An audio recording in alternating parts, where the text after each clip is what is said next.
Hello and welcome. My name is Victoria Keane and I'm from Homes England's Local Government Capacity Centre. I'm delighted to welcome you to our winter learning programme. This offers a series of knowledge sharing sessions on topics that you've told us are of interest to you. Today's event is using Homes England's dynamic purchasing system. Next slide, please.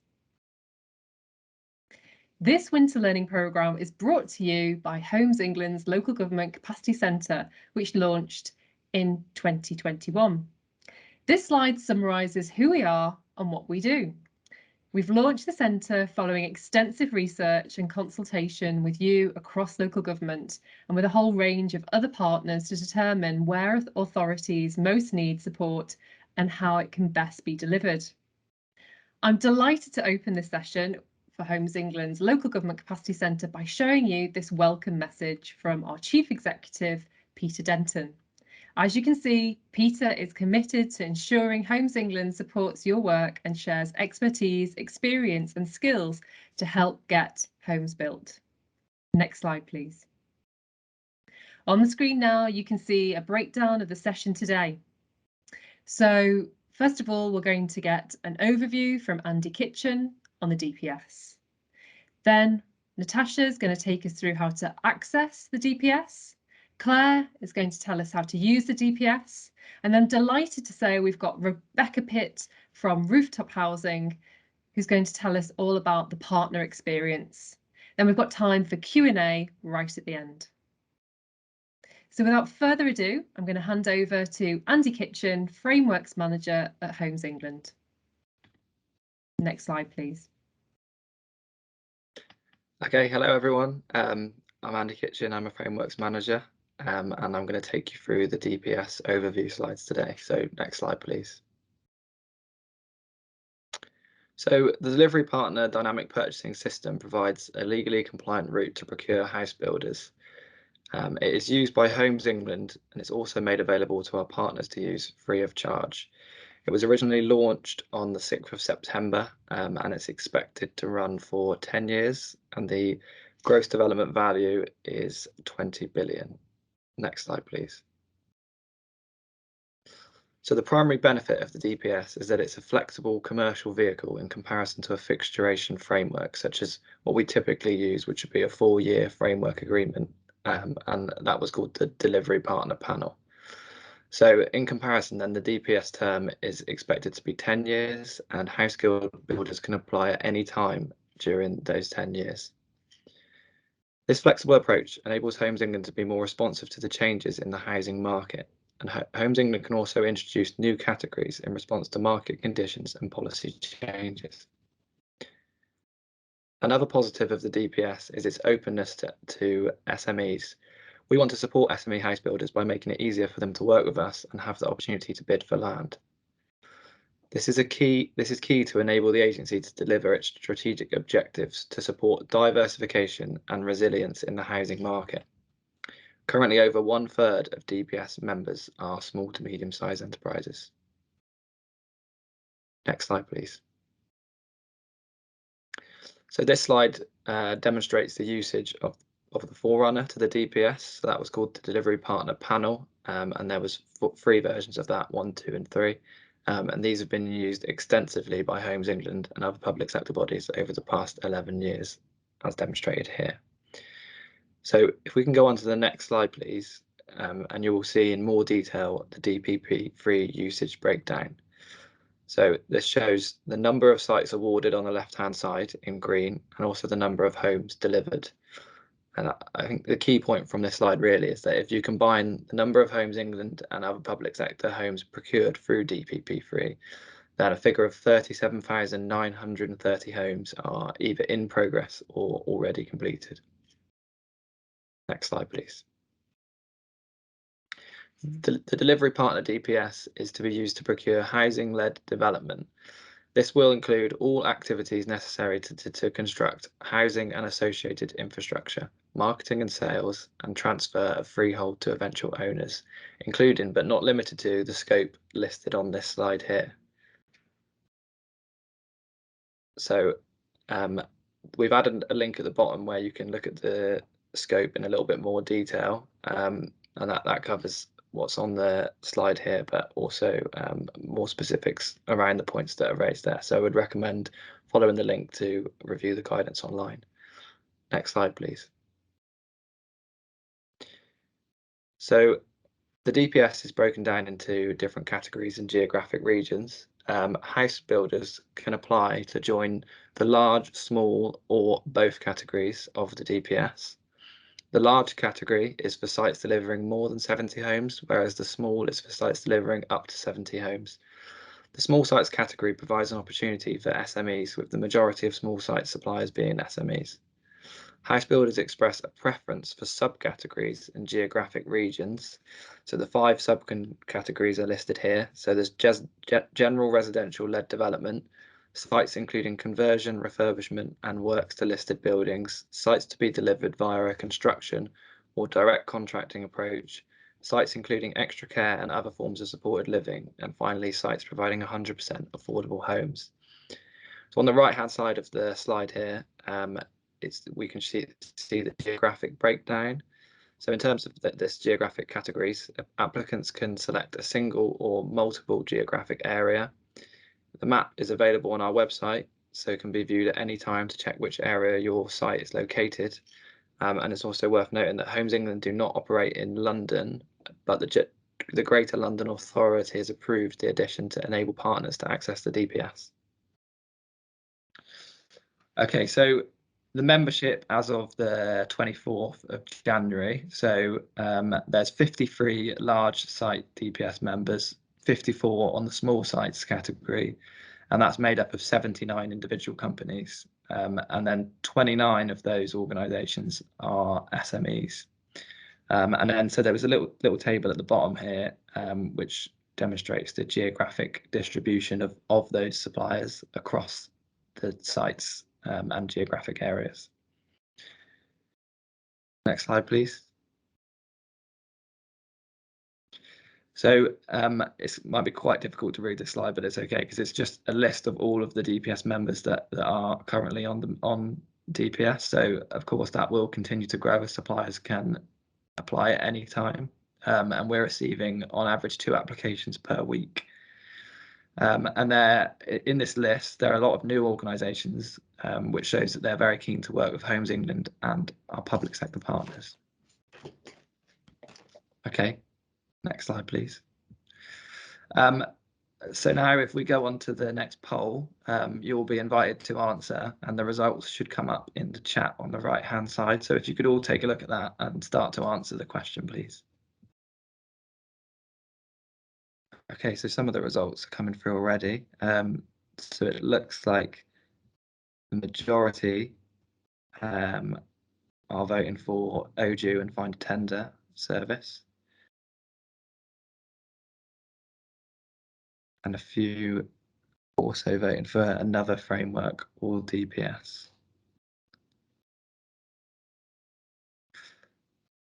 Okay, thank you everyone for responding and continuing to respond in there. That concludes my part of the presentation. So now I'll pass you over to Natasha.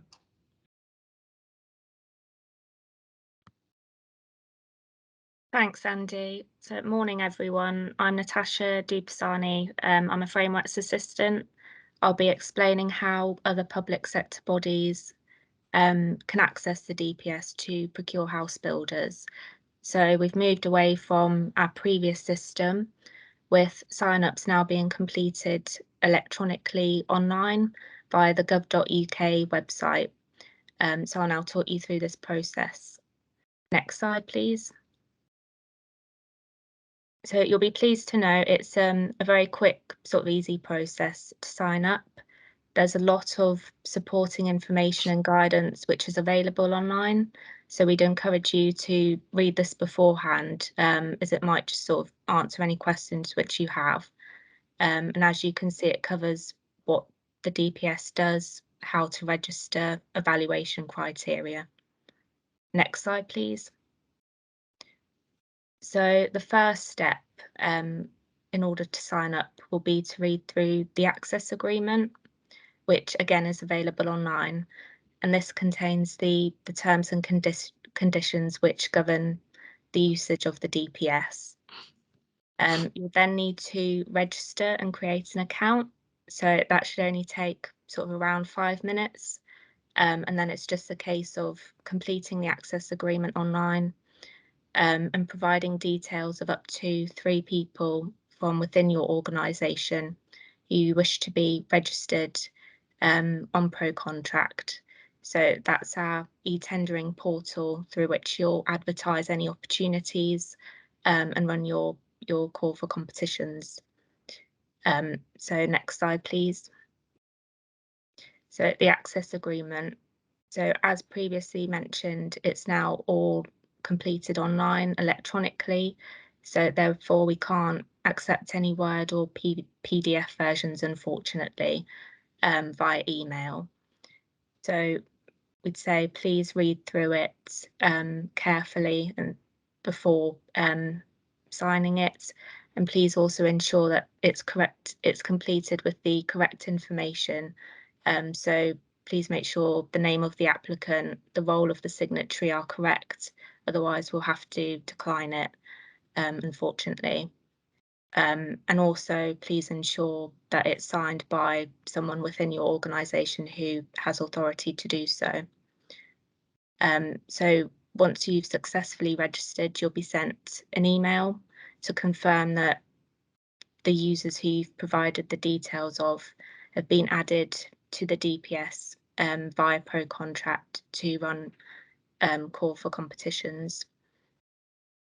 There's also sort of all the template documentation and guidance that you need available and which can be easily accessed on ProContract as well.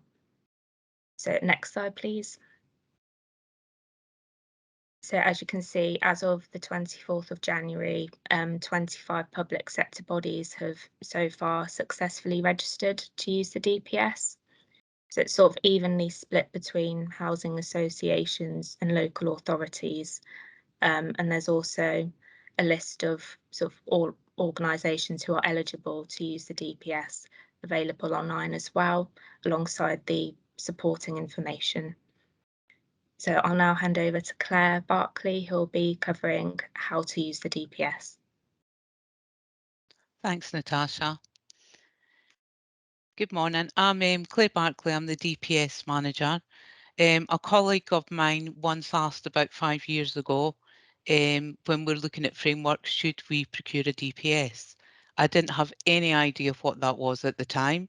I'm glad to say after a year of working on that, I now know what a DPS is and how to use it. So I'll take you through the next part of the process once you've signed up. Next slide, please. Throughout DPP 1, 2 and 3, the DPP members were really keen to engage with Homes England and other public sector bodies early on to get an idea of what sites they've got coming out. So it's raising awareness of the opportunity and also getting their advice and input as well, which could help inform your disposal strategy. So with the DPS, it now gives you an opportunity to also engage with DPS members and any local developers that may be interested in the site. So as they can apply anytime, it would give you enough time to undertake soft market testing and then ask them to apply to the DPS. Legally, we have 10 days to evaluate their applications without clarifications and 15 working days if we issue clarifications. So it's a very quick process to get them on to become a member. Next slide, please. The first formal stage of the competition is the expression of interest. So as soon as you publish your expression of interest event, we cannot add any new suppliers that come on as DPS members. So it's just whoever is on the DPS at that time that can be invited to your EOI. The frameworks team will have to do the filtering process for you because we know if we have any applications we're processing at the moment. So we then filter with the large or small sites category, the geographical area and the subcategory, so your general residential-led development, construction, refurbishment, etc. So we'd do that for you. The EOI must be issued via pro contract. The reason for that is all our guidance and templates are on there. Also, all the DPS members have provided us with contacts that they want to see the opportunities. So it has all the correct contacts on there at the time. And you either contact us by giving us a call or emailing the email below so we can give you the filtered list. Next slide, please. So for your EOI, you'd provide them with as much information that you can so that they can make an informed decision of where your site is of interest to them or not. So this could include a letter introducing the opportunity, brochure, obviously a red line boundary, and a master plan with the access points on there and an indicative disposal timetable. Next slide, please. We've now also introduced a capability statement. This is just some simple yes/no questions that you would want them to answer. We cannot allow any text answers at this time or any evaluation. It just has to be yes or no. You can also amend this to suit your site. So here we just have that they could actually meet the project requirements and timescales, and also to confirm that the information they give when they actually applied is still valid. Next slide, please.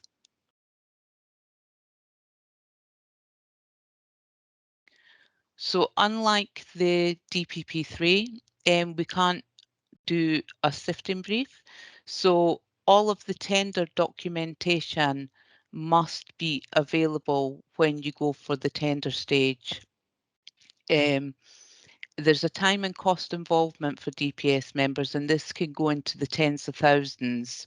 So we want to ensure that we receive high quality bids, and if developers have a low probability of winning, i.e. if you had 15 interested at the EOI stage and the chance of winning is 1 in 15, they'll either not bid or not put as much effort in. So we wanted to ensure that the call for competition stage has been designed to be both DPS compliant and meets the needs of bidders and the agency as well as yourselves. The DPS members also signed up to the DPS agreement. This was part of their application process, so that was easy. They had to accept that before they actually submitted their application.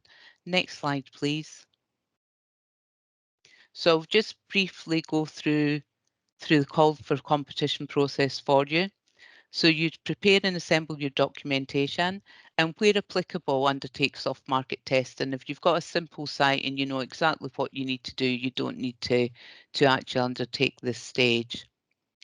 So you'll issue the EOI to all the members that we've filtered for you. If you receive more than 6 at expression of interest stage, then you'll issue your full tender documents that you're not able to amend if you do stage 2A and 2B. The only thing that you could add at stage 2B is if you have any further technical due diligence that you've undertaken. So you'd ask them to complete tender stage 2A.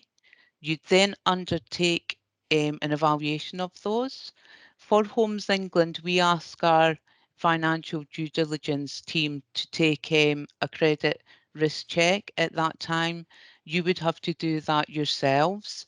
You would then, after you evaluate, you'd let those that are unsuccessful know via the pro contract system, and then you'd invite up to 6 bidders to complete the remainder of the tender submission. If you receive less than 6, you go straight to the full tender and ask them to complete and respond to that. So once you've got the tender stage 2B or the full tender, you'd evaluate those responses, determine who is your preferred delivery partner, again undertake a CRR check for your preferred bidder, and then issue the standstill letters. Once that's done, you'd award the opportunity and then undertake the signing of legal agreements. Next slide, please.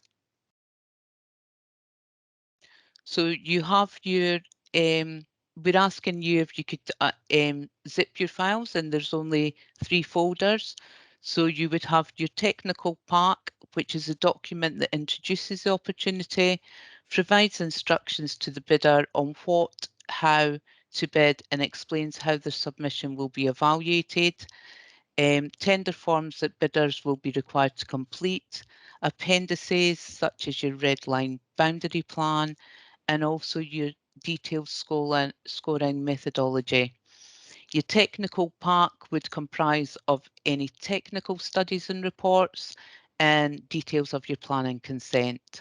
And your legal pack will comprise of your tailored call-off contract. Next slide, please. So the tender evaluation for development or construction works is set, so you've got quality price can go down to 50-50 or go up to 80-20 either way, depending on what you're looking for on your site. Next slide, please. So there's no strict rules on the time allocation for responding. The minimum is 10 working days, which is the same for the EOI as 10 working days. We'd obviously ask you to give them a lot more time than that. They've got a lot of information to read through, and also you want them to provide a very comprehensive response, which will help you to find your best bidder for your specific site. We'd say if you're going through from EOI stage to tender and evaluation, you're probably talking for a less complex site will be around 4 months, and for more complex around 6 months from putting the opportunity out to award. Next slide, please. When they submitted, they all had to fill in an application, which was the standard selection questionnaire. So as Andy says, they could either apply for small, large, or both, and both had different checks we had to undertake. Next slide, please.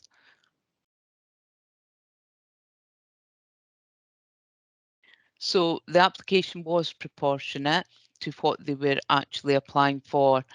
Anyone that was going for the small sites category had to demonstrate an example, well, 3 examples of delivering sites of between 15 to 70 homes.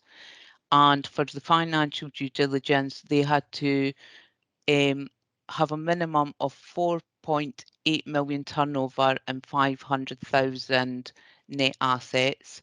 The rest of the application was done on self-certification. For the large sites category, they had to provide evidence for each of the questions we were asking. So they had to demonstrate 3 examples of experience of delivering sites of over 70 homes. The financial due diligence, they had to have a turnover of at least 12 million and net assets of minimum of 8.5 million. They also had to provide certification for their insurances, health and safety, environmental, etc., or provide a response to set questions that we'd set out. Also for the large sites, everyone had to sign up to the Building Safety Charter, and on the small sites, they either had to be signed up or committed to sign in the Building Safety Charter if they win, if awarded a site. Next slide, please. So for the verification of the large sites, the information was up to date at the application. We will continue to ensure this is up to date. So as soon as we could see that a certificate is running out, we contact the DPS member and ask them to send us an updated information.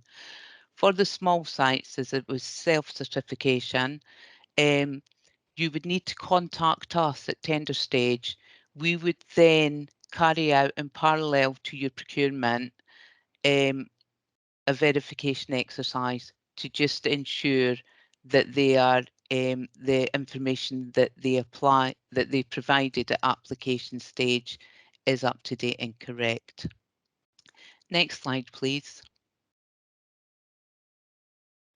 The insurance they provided, so we've got 10 million employers liability and public liability for small and large, and the contractors all risk is 10 million for small sites and 20 million for large sites. Contractors all risk, they provided evidence that they can get it, but obviously this is on a project by project basis. So again, if you were awarding a contract, you would have to ensure that they have this this insurance in place. Next slide, please. The call of contracts that we've named in the DPS agreement are listed down there. We've found that public sector bodies using previous frameworks of ours use the design and build contract in the NEC 4. Occasionally they use the building lease and the agreement for lease. For our small sites category, we've now introduced a building lease light, which will be available to you when you've signed up on Pro Contract as well. Next slide, please. So now we have another question for you. So do you have any land disposals in the next 6 to 12 months that you'll be undertaking? If you could kindly put your answer in and we'll look at that in the chat. Well, there's quite a few that do, which is very good. Coming through. And again, if I could hand over you to consider the next question, would you consider using the DPS as a route to disposal?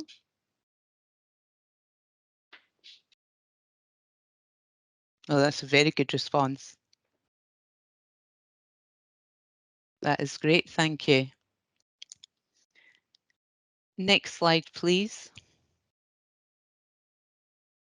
And I'll just hand you over now to Rebecca Pitt from Rooftop Housing.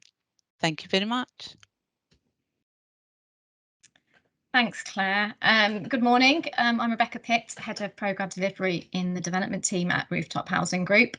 I have been invited here today by Homes England to reflect on Rooftop's experience of Homes England's procurement frameworks, as we have used both the DPP3 framework, the predecessor to the DPS, and the new dynamic purchasing system in the past 12 months to procure main contractors to build out our sites for affordable housing.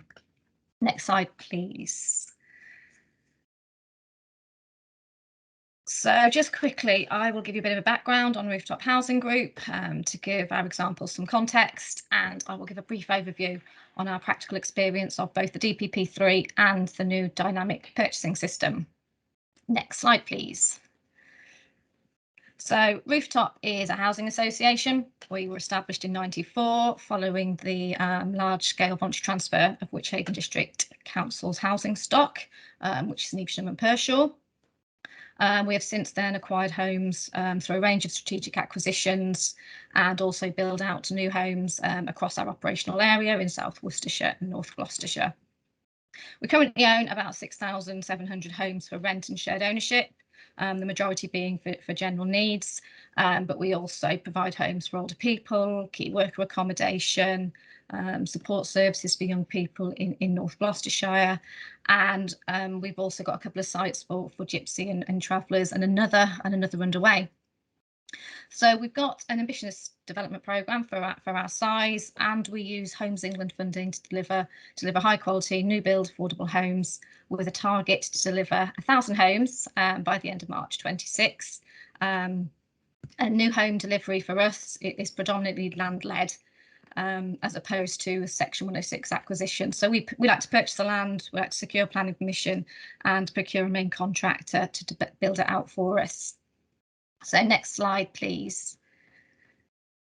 Our mission, quite simply, is to build great homes and support successful lives by being a better business. We work hard to design and secure planning permission to provide our customers with high quality, energy efficient homes. We don't have an in-house construction team, and we therefore rely on external contractors to build these out for us. So Claire has explained, or our previous presenters have explained, how both the DPP3 framework and the new DPS operates. So I'll provide our practical experience of both of these routes. Next slide, please. So the first scheme I want to tell you about is a retirement living scheme providing 54 homes for rent and shared ownership, close proximity to a Grade 1 listed building, and sits alongside a conservation area. The design, as you can see, is high quality, has responded to the site's unique location and is sympathetic to the surrounds. We led, so Rooftop led on the planning application process, which was approved at committee last year.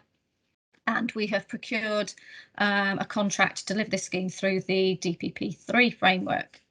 So bit of information. We initially received 5 expressions of interest when the procurement campaign launched last year, and therefore there was no need for the sifting brief process on that particular scheme.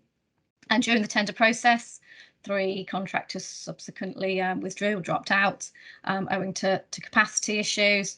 And as a result, we only actually had 2 tender returns. And whilst we're both reputable contractors, you know, we're jumping into contract with one of them, the procurement remained compliant. There was kind of, as we felt, a lack of competition. Next slide, please. So the second scheme, a general needs scheme delivering 92 homes for rent and shared ownership. Again, Rooftop side high quality scheme, submitted for planning and went out for tender via the DPP3. A similar situation prevailed in that there was not sufficient interest for a sifting brief, and of the 3 tenders received, only 2 were comparable and worth reviewing. One of which had also tendered on the other scheme, and therefore we also had to consider the risk of putting 2 big contracts with one supplier. Next slide, please. So fast forward to the dynamic purchasing system launch, and we at Rooftop had another great scheme that needed a contractor. The difference with this scheme being, though, that whilst we had a legal interest in the land, we did not have planning, nor had an application been submitted. We went instead looking to identify a contractor early in the development process to assist in the design and preparation of the application. And so we went out for expressions of interest with only a vision document and a sketch master plan.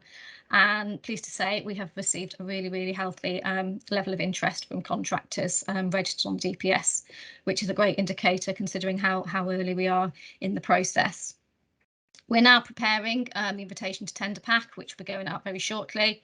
And at stage 2A, which Claire referred to, we intend to use a series of questions to identify 6 contractors that align to our vision for the scheme and design principles, which will include an assessment of social value.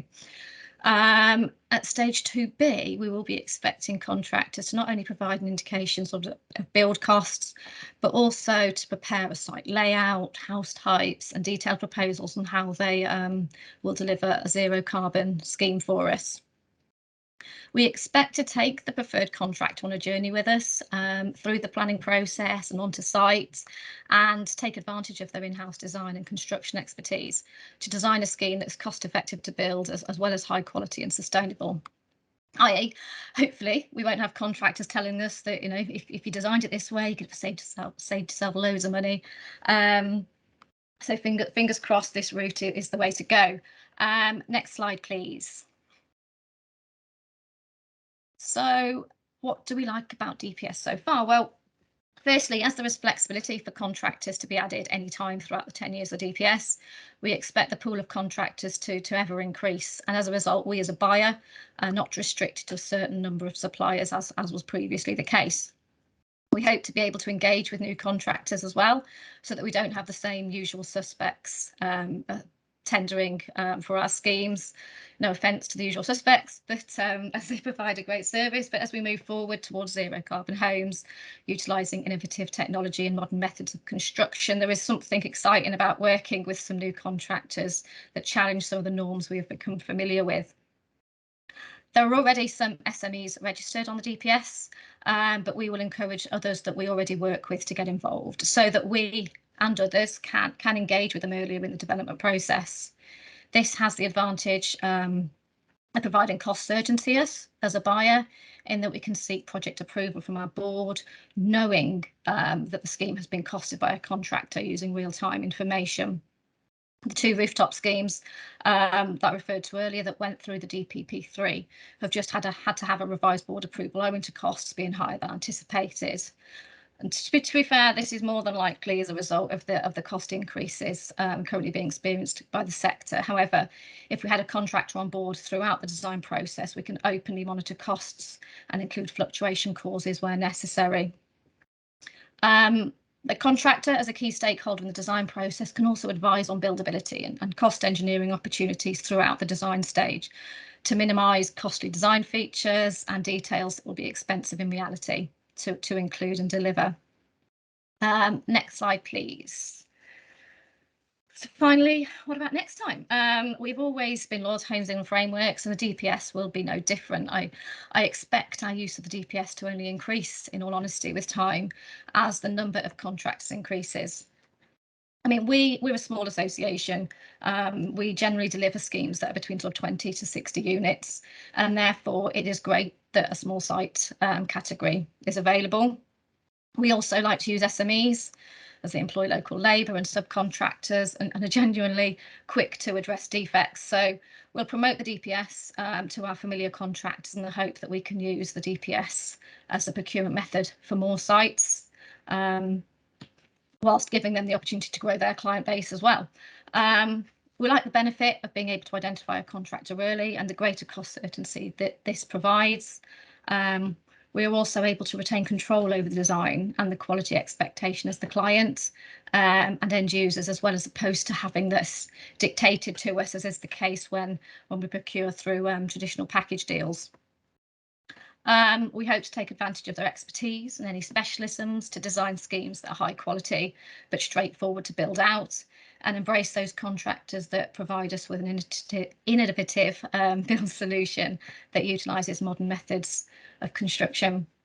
It goes without saying that we like what we've seen so far, and I'm already considering other schemes that we could go down this route with. So that's a wrap from me. Thank you very much, and I will pass you back to Victoria. Thank you, Rebecca. That was fantastic and brilliant to hear from a partner who's used DPS. So it's time for the Q&A. We have a lot of questions that have come in, so thank you very much for those. We're trying hard to answer many of them in the chat, but it's worth us picking those up as well within the Q&A just to make sure that everybody's heard the answer or seen the answer. So let's start off with the first question. And I'm going to ask Claire this question. So Claire, Andy, Natasha, Rebecca, would you like to put your cameras back on? And we'll go through the questions. So the first one, if you're already registered, can you add other colleagues to the pro contract? Claire? Yes, you can. Where you actually registered on our online platform, if you can update the registration details in there, we'll receive an email and we'll update the users on pro contract for you. Fantastic. Another question came in, and this asks, can you use the DPS even if the scheme is not receiving Homes England grant funding? Again, Yes. Clara, would you like to answer that one? Yes, it's not subject to any funding to use the DPS, so that's fine. Fantastic. We've got another question here. Do you need to be a member of the DPS to submit an expression of interest through the pro contract system? Yes, you do. You have to be a member, so they have to ensure that anybody else, you make sure they apply early and get approved, and then they'll be on the list. Fantastic. These are easy for you to answer, which is great. We'll fly through these. So keep the your questions in the chat. Next one, is there a specialist housing lot? The categories that we have listed are the only categories we have at the moment. So you have your general residential led development, your construction refurbishment, sorry, I'm trying to think what they are now, the extra care, and the last one, the 100% affordable, sorry. So that's the areas we have at the moment. So it depends what you're asking about specialist. Don't know who asked that. Yeah, so I guess whoever asked that, if we could pop that in the chat, some further details to help. But I think, Claire, if somebody had a direct question and could offer some more details, would they be able to get in touch with you and the team to find out exactly what they need to know? Yes, absolutely. We've got our delivery partner procurement details on the slides here, so feel free to email that, and either myself, Natasha, or Andy will pick that up and get back to you as soon as possible. Fantastic. Right, so we've got a few more questions here around details of types of schemes. So is there a minimum number of units for a small sites category? No, sorry. Oh, Claire, you're Sorry, on I do mute. apologise. So there's no minimum. Homes England don't anticipate any less than 20 going through the DPS, but other public sector bodies can go with any size scheme. Fantastic. Okay, next question. Can the panel be used to deliver resi mixed use schemes? Who would like to answer this Yes, one? sorry, Claire. I'll leave some. Yes, it is. Brilliant. It's any mixed use schemes, commercial, as long as it's residential led, it could be commercial, retail, schools, everything. Yeah, that's covered in there. Fantastic. Another question. Is there a qualified sense check of ITTs for complex developments that might benefit from experience review, picking up best practice from framework contracts? We don't normally have the capacity for that. We are a very small team. So we're here to assist you on the system and obviously giving you the templates and guidance. We are hoping eventually to be able to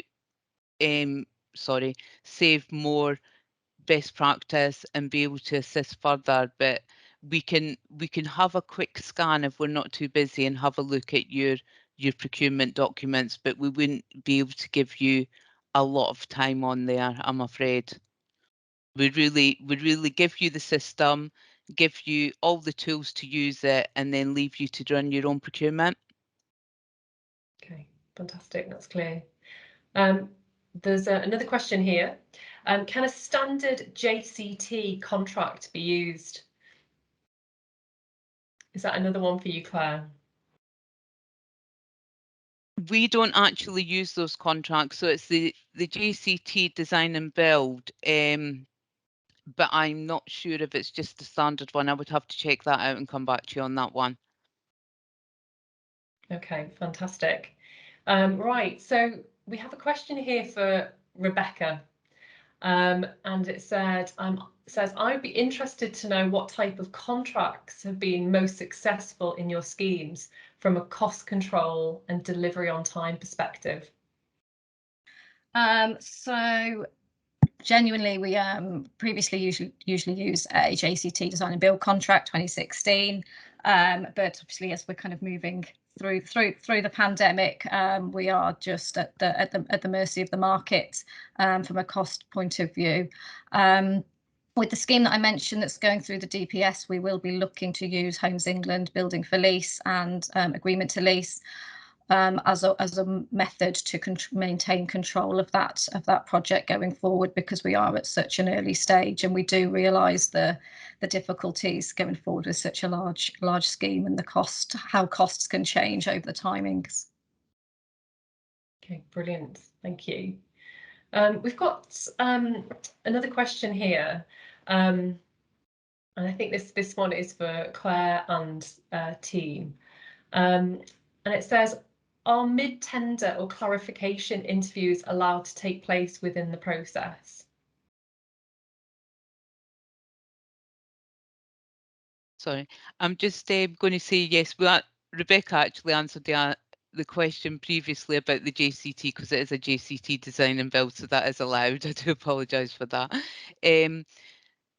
We wouldn't do it mid-tender. Are you talking after stage 2A into 2B, or are you talking when your tender's out? I mean, other public sector bodies have more flexibility than what we do. We wouldn't do that at that stage. But as long as you're clear in your tender documentation when you go out and it's a fair process to everyone, that would be down to you and your responsibility. Okay, fantastic. And linked to that process, there's a question that's come in that says, do you suggest or advise that the expression of interest stage, at the expression of interest stage, that the tender is pretty much ready to go? Yeah, the quicker that you have that ready, obviously that is better for the full time scale of the event. And if you've got more of the tender documentation ready, it means your EOI is stronger as well, which they'll then give them an informed decision if they're interested or not in your opportunity. Okay, fantastic. Thank you, that's clear. There's a question here around RPs signing up as developers. It asks, have RPs signed up as developers to provide 100% affordable sites? We have had, it depends what way you're saying this. I mean, we have had schemes where previously where the developers had to actually get an RP and then they bid for the site and would work with that RP. But if you're talking about, sorry, I mean, I've had a question previously where they said, can they procure an RP just through the DPS, which is something you can't do because it has to go to everybody. So you Right. could either procure an RP separately first, or you can ask the developer to do that as part of their submission. Okay, that's clear. Right then, there's a question here again around small sites. This is an interesting one. It says, can we group a number of small sites, typically garage sites, together under the same procurement contracting exercise? So say delivering 30 homes across 6 to 8 sites across a single local authority area. Yes, that can be done. Again, as long as you're clear on the specifications that you need and that it doesn't change significantly. So if you had said 8 sites and it ends up just being 4, why other members might have been interested and didn't bid. So as long as you don't change your requirements, then that is fine. And they would probably be more interested if there were multiple sites, and it might make it more viable for them as well. Okay, interesting. That's good advice. There's a question here around the expectation for sites to be 20 homes plus. And the question is, what is the likelihood that partners on the DPS would be interested in those schemes below 20 homes promoted by public sector partners if there's that expectation that sites will be larger? Do you have any thoughts on that from your experience and your discussions with those partners involved in DPS? The DPS is different. Even on DPP, they usually could get a couple of developers interested, because that we've found that other public sector bodies have gone out with those size sites before. With the DPS, as you can see, there's a lot more SMEs, and I believe if it's in the right area, you can still gauge enough interest to have a tender list and proceed with that. Okay. Thank you. So there's a question here around a site in local authority ownership with a historic building on there, which a local authority wishes to retain. Could we use the DPS to procure this project, which would be part conversion and part new build, retaining some of the homes for affordable housing, with other homes on the site for market sale? This is a very particular question. But I wonder if you could talk about experience of that kind of development where there's a historic building on site that's been retained, and then again that mixed tenure as well, and whether that is possible through DPS. It is all possible. That is all covered in the scope of services and under the categories. So yes, you can continue on that basis. We have had sites where Homes England sites where we've done that previously. Brilliant. Okay, fantastic. So I think the person who asked the original question around specialist housing, and you asked a question about depends exactly what kind of specialist housing we're talking about. I think they've come back with more detail. So it's building for the transforming care group requires very robust designs. So which lot would you put that expression of interest in? And I guess if it's something you can answer now, fantastic. Or if not, how would they carry on the conversation with you to find out more? That sounds like it being the extra care area that would be covering that. Okay, fantastic. There's a point here. It does have a question there, right? Brilliant. It says, I'm interested in promoting this to local SMEs. And that's something that a lot of local authorities have talked about, that idea of diversifying the market by engaging more with SMEs. Are they expected to bid for all opportunities, or do they need to work across a whole geographic area? No, they, as I say, they self-select which geographical area they want to work in. And with them being SMEs, they may not cover the whole geographical area, but they will be offered every opportunity. So if they chose the Southwest, they'd be and they filtered by the category and subcategory, they would be invited to bid, but we don't expect everybody to bid for every single opportunity. Okay, that's good to know. So it gives a more flexibility and also makes it more enticing to get involved. Okay, wonderful. We Absolutely. have another question here. Are there any defined environmental performance measures that can be used? I'm thinking specifically in relation to defining targets around carbon credentials. Is that something that the team's been working on or can give a steer towards? We have put carbon in the SQ that we would say would be looking at that. We are actually looking to hold roundtables with the DPS members soon to discuss carbon and to discuss also social value. So we've not got to that point yet, but it is something that we're working on, and we'll hope to introduce more in our tender documentations as we go forward. Fantastic. There's a question that's just come in that shows the wide range of projects that local authorities and partners are considering the use of DPS for. And it says, could the framework be used to attract mixed-use developers that might propose to build student accommodation as well as wider general needs housing?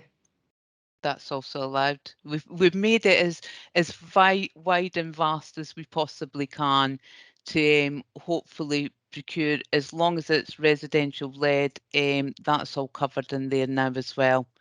So hopefully it would cover all your requirements and needs going forward. Okay, fantastic.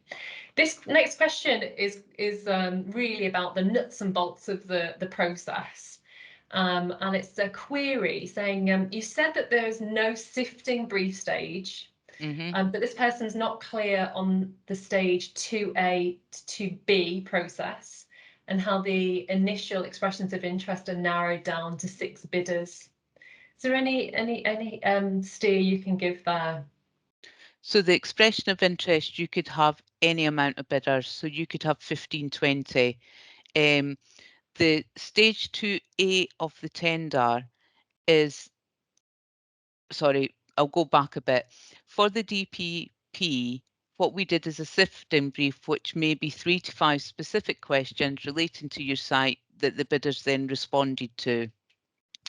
With the DPS, everyone has to see the full tender document and have the opportunity to bid to the full tender document. So they're getting a lot more information at that time. You're still asking specific questions, but you've given them so much more information that they can then work on there. So you'd only ask them to complete specific questions at the 2A stage.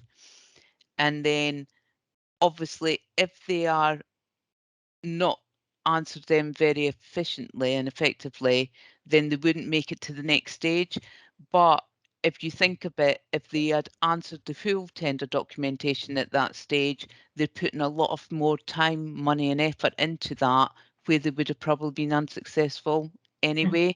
So that is why we've tried to put that in to simplify it, so that you don't have 15 tenders that you're evaluating, and that the bidders are not spending all that time and money producing the documentation where they wouldn't be successful anyway.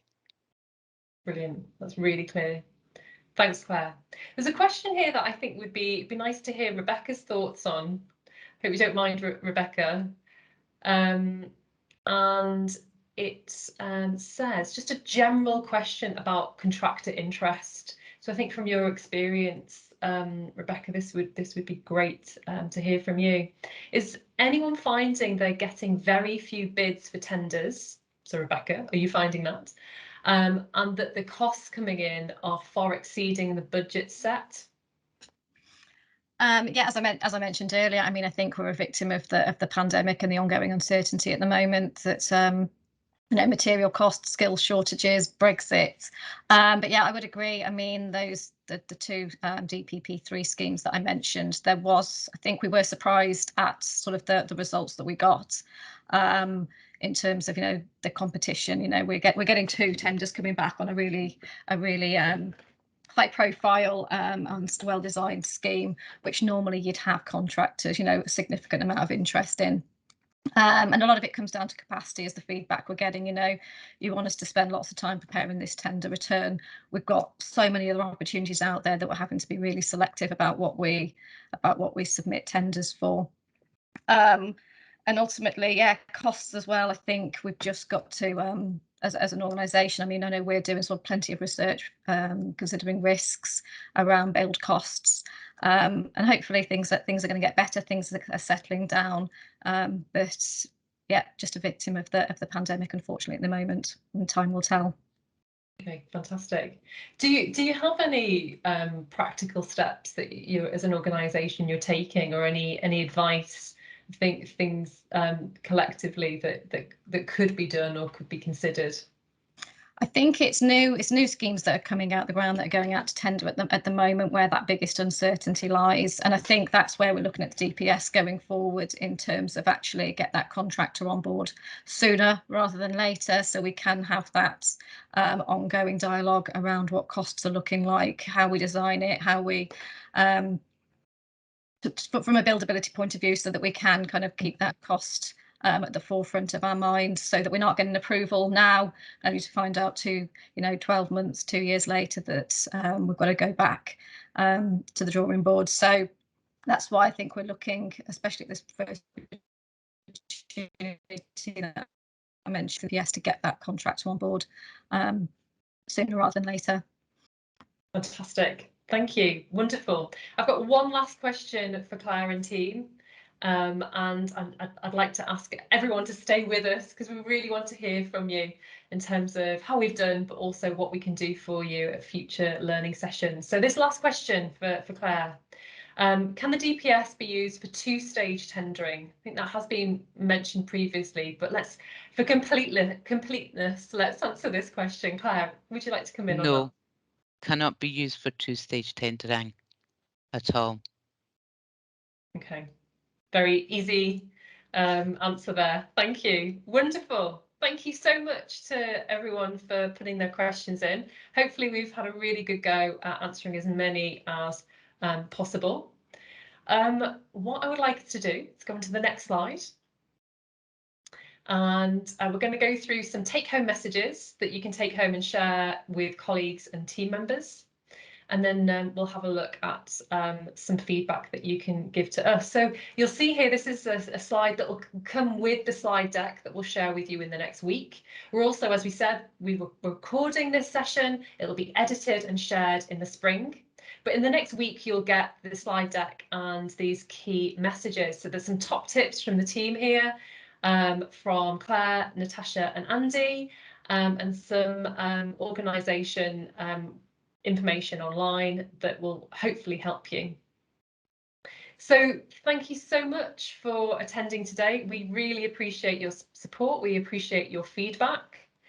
If you have any questions that haven't been answered today, please get in touch. This is the Local Government Capacity Centre email address. So we can pass on questions for Claire and team. We can also pass on questions for other areas of the business as well. So yeah, get in touch, have a go at answering the survey and have a brilliant lunch. Can I say thank you so much to Rebecca, Andy, Natasha, Claire, and to everyone for attending today. Thank you so much.